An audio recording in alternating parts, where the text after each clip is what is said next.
Hey everyone, welcome to my very first Q&A video. So a couple of weeks ago on my Patreon, I let everyone know that they could ask me questions on a post and it would be turned into a Q&A video, and here it is. Now I may put this video on YouTube in maybe a couple of months time, maybe a scaled back version of this, but I got quite a few questions and I wanted to answer them all on here, or like I said previously, I wanted to answer the ones that had a good answer, which were most of them. If I didn't answer them directly in this video, it's because I just don't know much about the question that you asked, or there is not much to say about it. This was in celebration of me hitting 50,000 subscribers. So without any further ado, let's get into these questions. Ooh, it's glary. Question number 1. Age-old question and probably pretty basic, but I go back and forth in my head.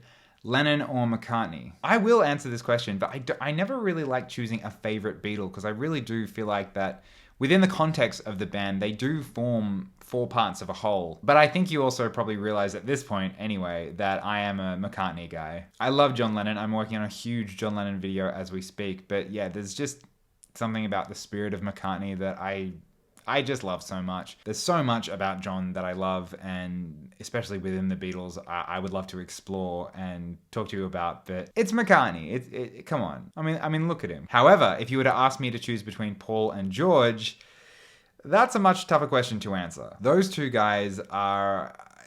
It's almost impossible for me to choose between them. Question number 2. What is your favorite deep cut Beatles song? Really hard one to answer, but one of my favorite deep cuts, and it is a deep cut in a fairly unpopular album, but George Harrison's It's All Too Much off Yellow Submarine is just brilliant. The Beatles never got that jammy on a lot of their tunes, but here they lay down this just amazing groove freak out where everyone is performing at a 10. I don't like to use the term overrated, but I will say that this particular track is underrated for sure. Question number 3.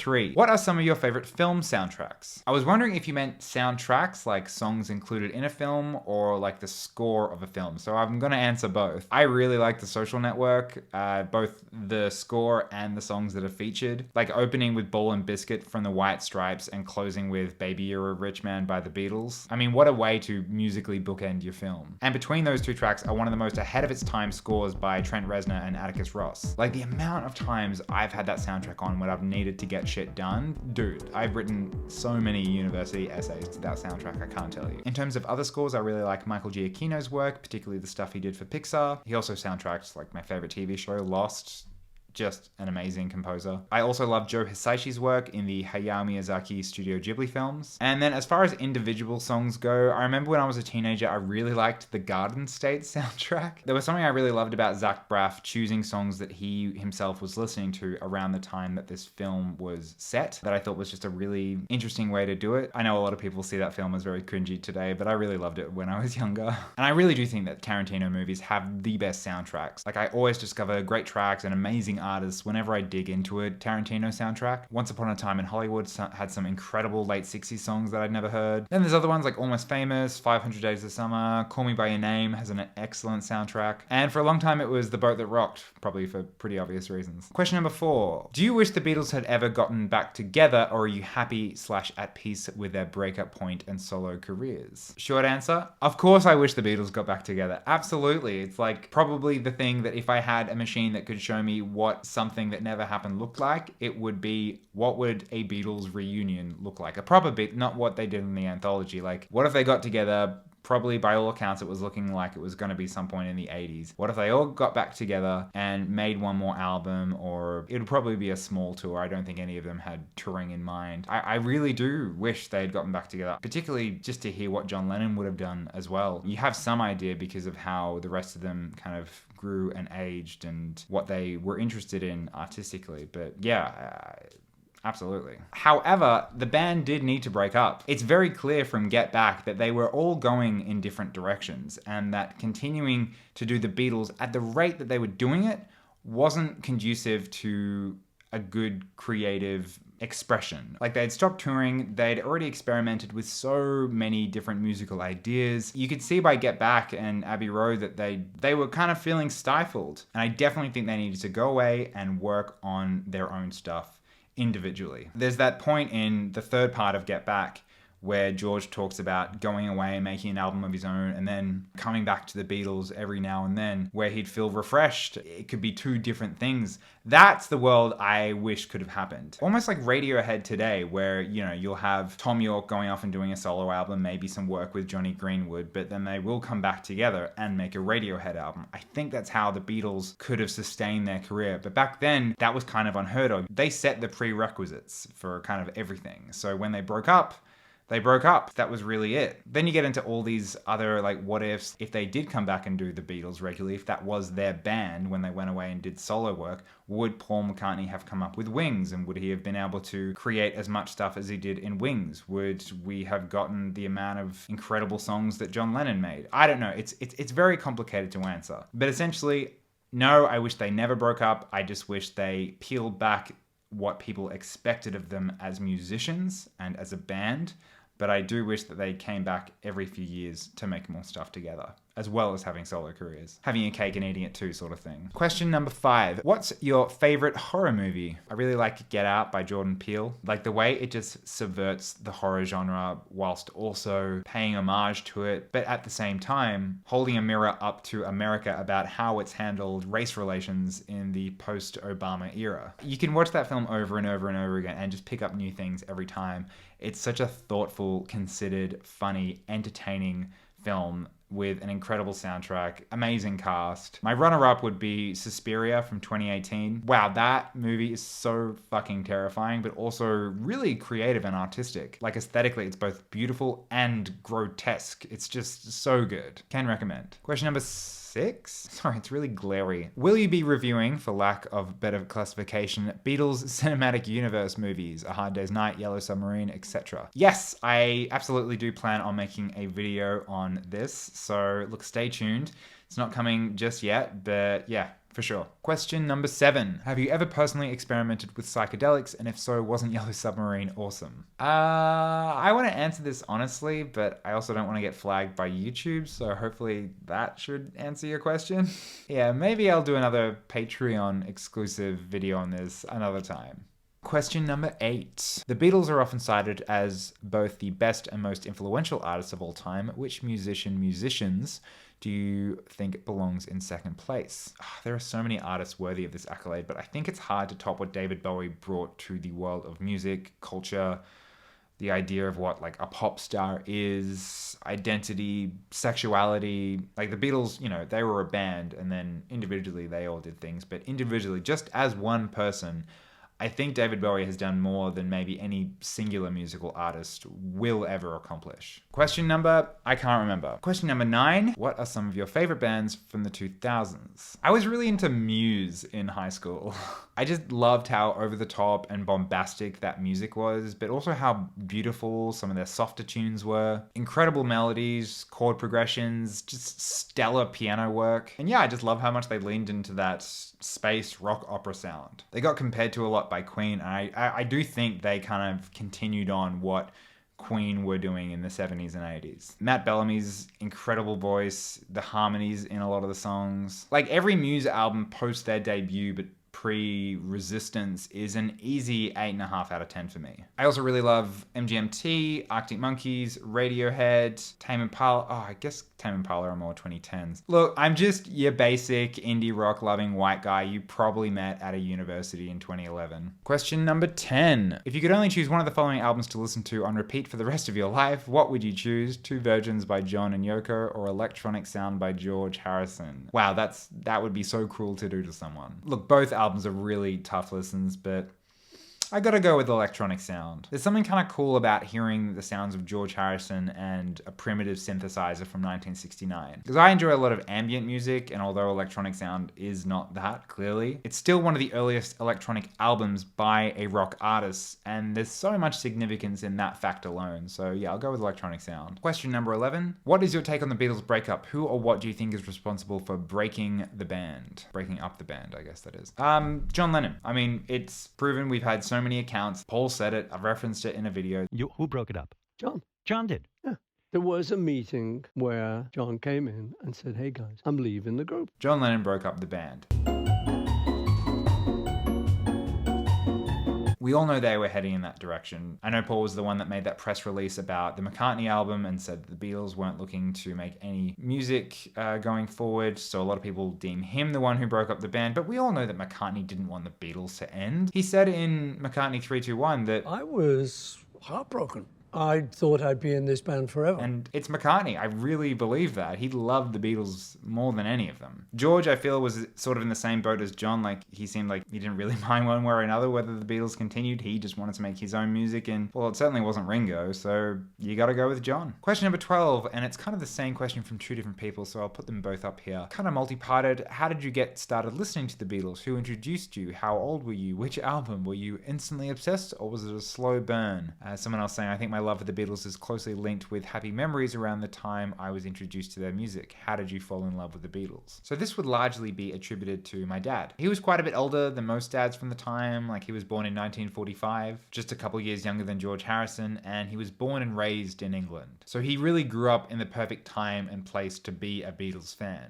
I think some of my earliest memories that are Beatles related are him and I in the car, and when a Beatles song would come on, he would always turn it up and he'd tell me who it was, and I just remember loving what I was hearing. I can't quite remember a specific song that I heard first. Like, the whole sound is so ubiquitous with my life. Like, my love for them goes so far back that there's not just like one track that I was like, who is this? My dad had all their albums on vinyl, but I never really got to listen to those because by the time I started listening to them, it was the 90s, so it was CD, and he only had one Beatles CD, which was Anthology 1. So the first Beatles that I was regularly listening to was a lot of their early stuff, a lot of their demos, which I think is pretty cool. Like, my real introduction to the Beatles was the beginnings of the band itself. And then I just kind of expanded from there. Like, the first Beatles album that I bought and owned for myself was The Beatles 1 from 2000, which is still like the second best-selling album since the beginning of the 21st century. Then I got the Love album from 2006, and that was a real game changer for me. Really got me into more of their psychedelic sounds, that whole period. And from there, I was really obsessed with them. Bought every album they ever made, got the mono box set on CD, got it later on vinyl, and 15 years later, here I am talking about them on YouTube. Question 13, who are some of your favorite vocalists? You know, I had to think about this for a moment because I ended up having quite a few different answers. I'll start off with some more modern artists.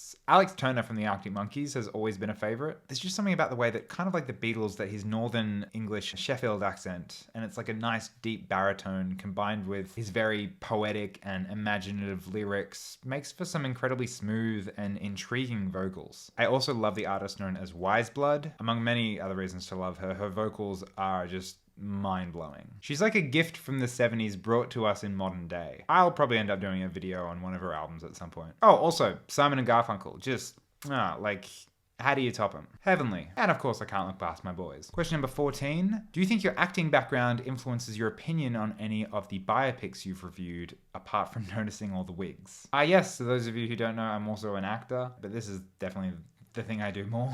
And yeah, absolutely. There's this kind of recycled style of acting in biopics that I've picked up on over the years. I also think it's interesting when people go for what seems like a real kind of exaggerated impersonation of a person and someone who really creates their own interpretation of that person. I love seeing how much is a performance something you'd see out of SNL, and how much of it is the character really living inside the actor. That's always fascinating to me. Definitely part of why I like biopics. Have I been saying biopics? That word will curse me forever. Because yeah, some of my all-time favorite performances, a lot of them are actors playing people who existed in real life. Question 15, if you had to pick one, what would be your number one favorite movie? Doesn't have to be biopic or music related. I mentioned it at the top, but I'm gonna have to go with The Social Network. Every element of that film is just mind-blowing to me. Directed by David Fincher, who's directed some of the best films of the last 20 years. Written by Aaron Sorkin, arguably one of the most iconic screenwriters of the same amount of time. An ahead of its time soundtrack that never gets old to me. Some incredible performances. I love Andrew Garfield in that film. And I remember when it came out, it was like, oh, you got to see the Facebook movie? Because in 2010, Facebook was kind of like the social media platform, but it was just like a fun platform where you could post on someone's wall and give someone a poke and that kind of thing. It was very innocent. It was pre-Instagram. It was pre-Snapchat. I started using Facebook at university, which is when I saw this film as well. There's a kind of a warning in this film. You look at the character of Mark Zuckerberg and you're like, what is this man's intentions? Are they malicious? Does he actually want to change the world for the good? And just as the company Facebook or Meta has developed over the last few years, that film, The Social Network, has only become more prescient. I love it. Could watch it over and over and over again. I know there's like 100 videos on YouTube about The Social Network, but hey, maybe I'll make one day. I also love two other films. Love Ferris Bueller's Day Off, just a great film that I love from my childhood. It just makes me really happy. Also has a great soundtrack, as does Shaun of the Dead, another film that I really love. Kind of subverts that horror, romantic comedy, zombie genre. Question number 16. Are you looking forward to the Breath of the Wild sequel? Your Zelda video is criminally underrated, by the way. Oh, thank you so much. It's just kind of a joke at this point how few views that video has got. But I'm very proud of that video. It just has nothing to do with the rest of my channel. And yeah, fuck yes. I'm so looking forward to this game. In fact, this morning they said it was going to be delayed until 2023, which was like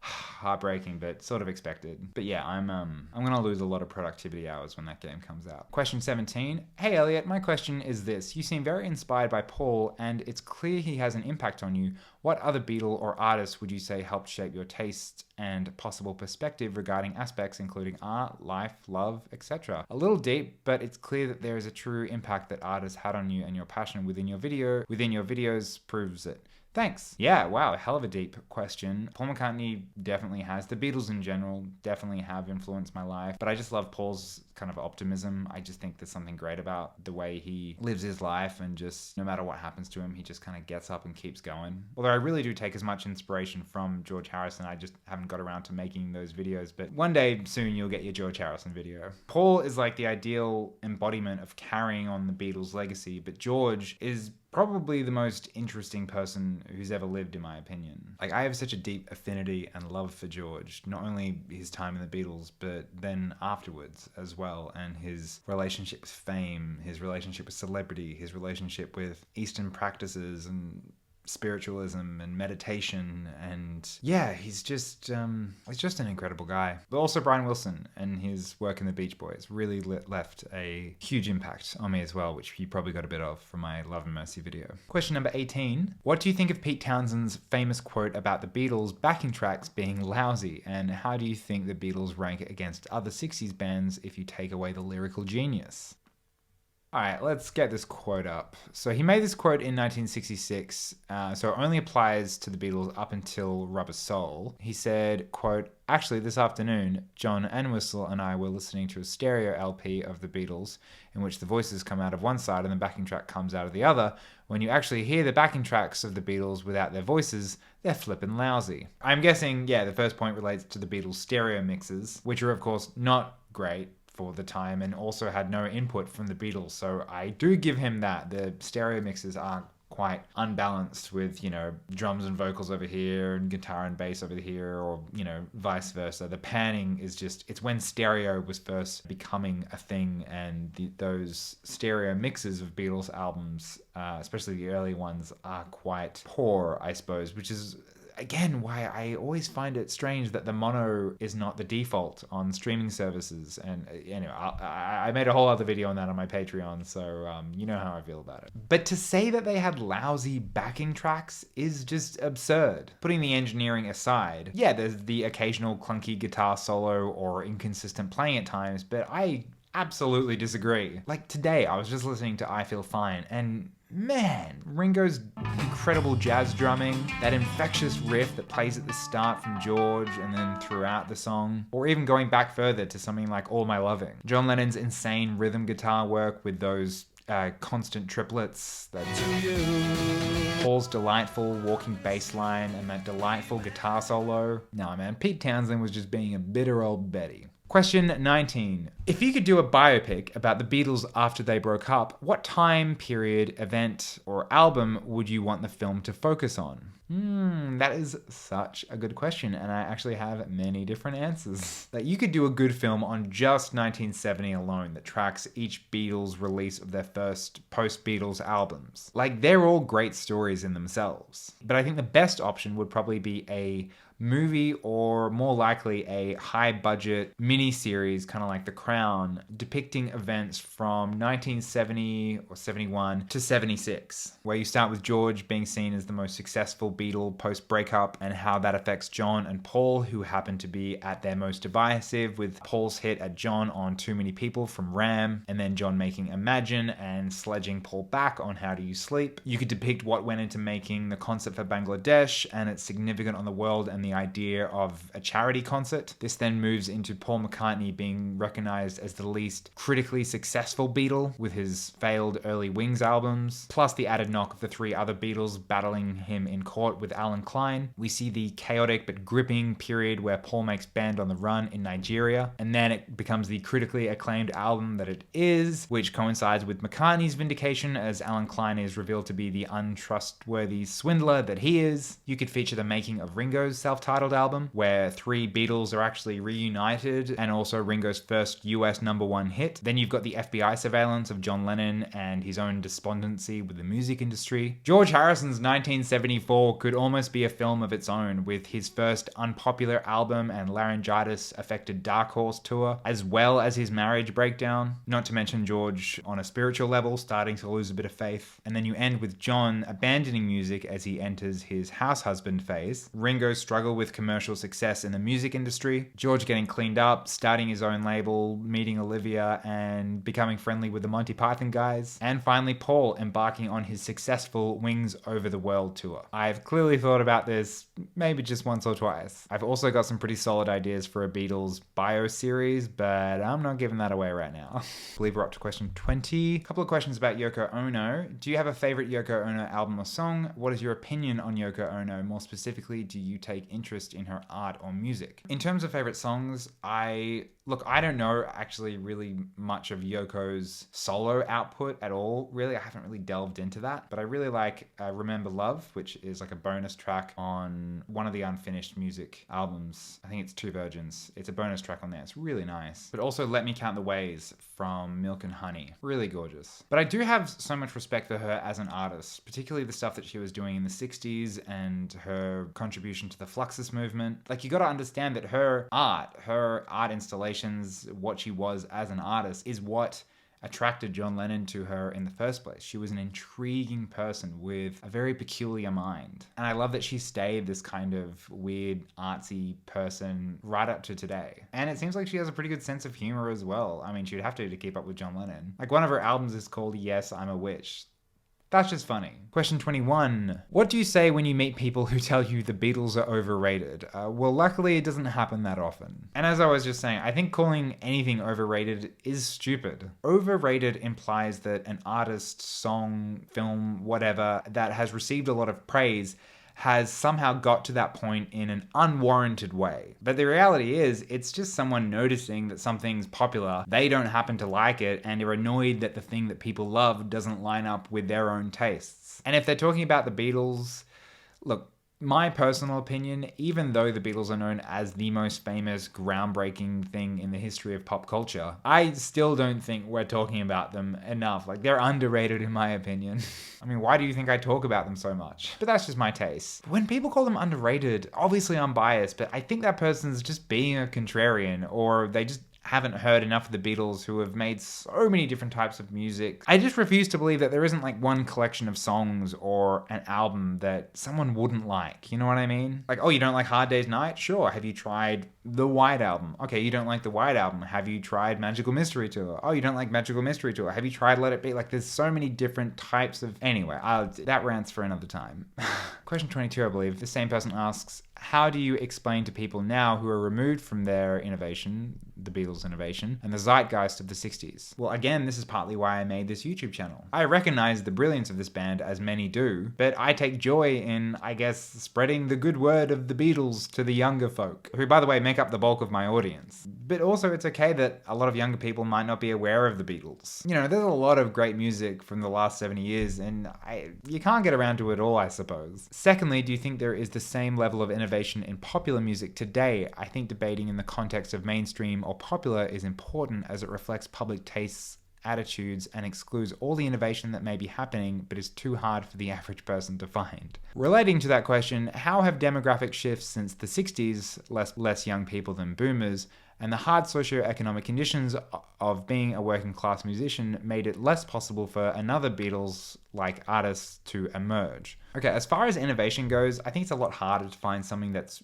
really new and truly innovative because so much of it has been explored already. But there's always new innovating artists. For example, I don't listen to a lot of his music, but someone like Lil Nas X is a truly innovating figure in so many ways. For the LGBTQ+ movement, for hip-hop and the R&B genre. Like, I've truly never seen anyone like him in the music industry before. It's also just a lot harder to break through because, like the film industry, the music industry is so splintered now. You don't have just the radio and top 40 to figure out what's not only popular but also cutting edge. It's more that the artists have to be bold and unique and take risks themselves outside of their music for them to gain that kind of status. Because if you're finding an artist where their music is cutting edge, they're probably not going to be top 40. Like, they're probably going to be more experimental fringe artists with a smaller, more loyal following than someone like Bruno Mars, who's gaining popularity mostly for adopting an already established sound, but doing it very well. Last question.